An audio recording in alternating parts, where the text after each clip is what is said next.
दरभंगा में शिक्षा की गुणवत्ता को लेकर के हमारा यह कार्यक्रम लगातार विभिन्न स्कूलों में चल रहा है और नए सत्र के प्रारंभ होने पर हम तमाम स्कूलों से हम पूछते हैं कि उनका आगामी योजना क्या है और पिछले साल कहाँ खामियां थी और किस तरह यहाँ के जो हजारों छात्र हैं उनके कैरियर, उनके भविष्य, उनके गुणात्मक शिक्षा के लिए उनका क्या प्रयास है। हम आज ऐसे शख्स से आपको मिला रहे हैं जो ललित नारायण मिथिला विश्वविद्यालय के परीक्षा नियंत्रक रह चुके हैं। इसके अलावा वो कुंवर सिंह कॉलेज में प्राध्यापक भी रह चुके हैं।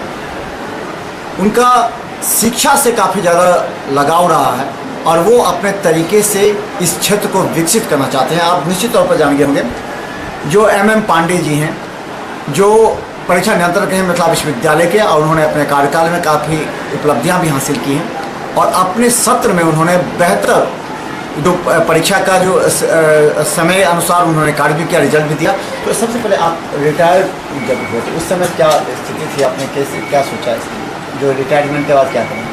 देखिए, हम 2000 ईस्वी में इस विद्यालय की स्थापना किए थे। महावीर प्रसाद सिंह इंटरमीडिएट कॉलेज है शाहनगर में स्थान के वहीं पर इस कॉलेज की स्थापना की थी। उस समय मेरा स्कूल की स्थापना के संबंध में उद्देश्य ये था जो लोअर मिडिल क्लास के बच्चों के लिए जहाँ पब्लिक स्कूल की कमी नहीं थी, बड़ा बड़ा बैनर था, बड़ा बड़ा इंफ्रास्ट्रक्चर था, बड़ी फीस थी, पढ़ाई लिखाई भी कमोबेश अच्छी हुई, अलग अलग थी, उसकी बहुत जानकारी हमको दूसरी जगह की नहीं थी।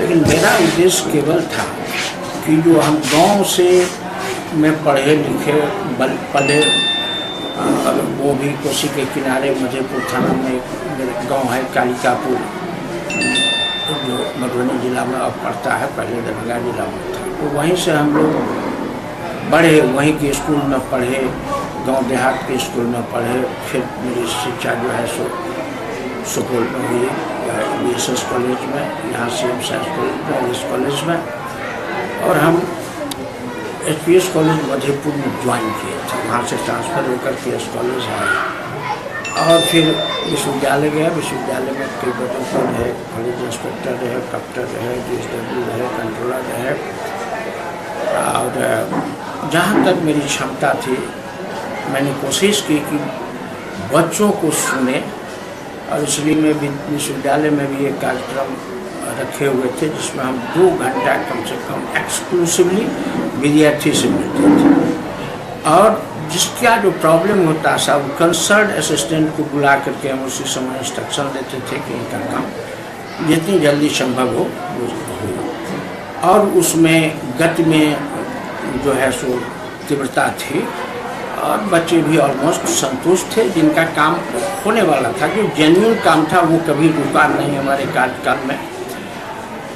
उसी समय जो है उससे पहले हम एक कोचिंग में जो है सो का मैनेजमेंट देखते थे। वो यूनिक एकेडमी करके मौलागंज में था। मेरे एक मित्र थे डॉक्टर चंद्रेश्वर शर्मा, वो अमेरिका चले गए। उसके बाद मेरे मन में आया कि एक ऐसे स्कूल की स्थापना की जाए जिसमें कम से कम फीस हो और लोअर मिडिल क्लास के बच्चों को हम उसमें इंक्लूड कर सकें, क्योंकि पब्लिक स्कूल एजुकेशन जो निम्न मध्यम वर्गीय लोग हैं उनके बच्चे ऐसे स्कूल में नहीं पढ़ पाते हैं। और वो मेरा अनुभव वो मेरे मन में आया था कि मैं जब गांव में था तो हम लोगों को जो जिस ढंग से पढ़ाई लिखाई हुई थी उसमें लगा था कि अगर उस पढ़ाई लिखाई में और कुछ एडिशन होता तो हो सकता था कि हम और अच्छा करते और अधिक हमारा ज्ञान समृद्ध रहता।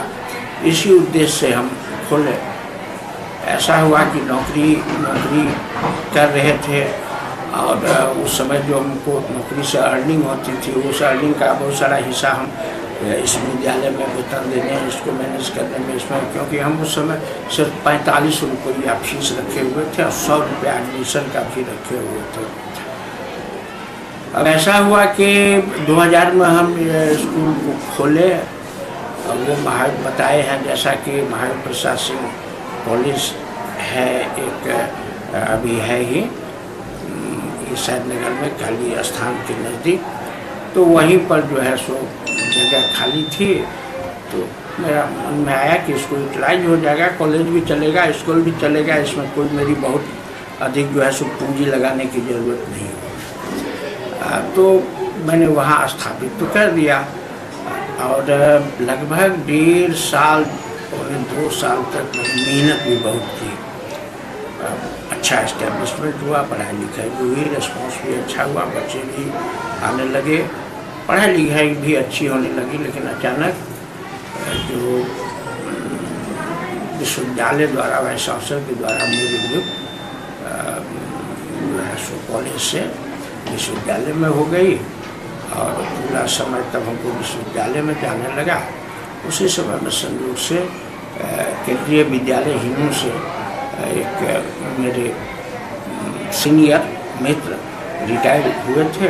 हम उनसे रिक्वेस्ट किए कि सर आप एकेडमिक काम को देखिए, समय समय पर हम समय निकाल करके अवकाश में विश्वविद्यालय को देखेंगे और जहाँ तक संभव होगा जिस उद्देश्य से हम इस विश्वविद्यालय की स्थापना किए उसको पूरा करने का। अच्छा, एक चीज़ ये है कि आपसे अपेक्षा कुछ अलग की जाती है और जो स्कूल से हैं, प्रोफेशनल्स हैं, तो क्वालिटी एजुकेशन के लोग जब फीस लंबे लेते हैं उस तरह के शिक्षक भी नहीं उपलब्ध हो पाते हैं, शिक्षकों को भी पेमेंट करना पड़ता है। तो आप उन सब स्कूल से अलग क्या की योजना है करने की?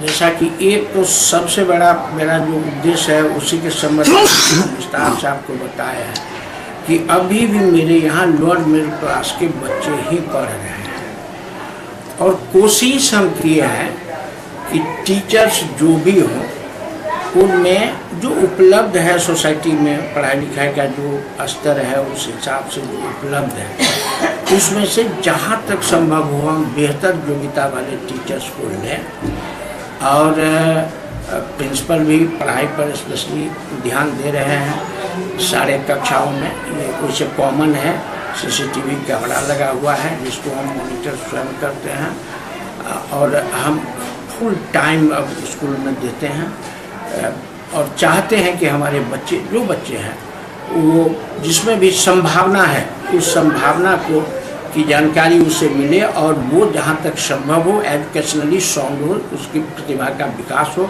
इस दिशा में प्रयास कर रहे हैं। अगर अच्छे स्टूडेंट आपके यहाँ हैं उसकी प्रतिभा को कैसे निखारेगा, क्योंकि आप तो ऑलरेडी इस क्षेत्र में हैं, तो कैसे उसके लिए क्या अलग से व्यवस्था कर रहे हैं? उसके लिए हम एक्स्ट्रा क्लासेस की व्यवस्था किए हुए हैं।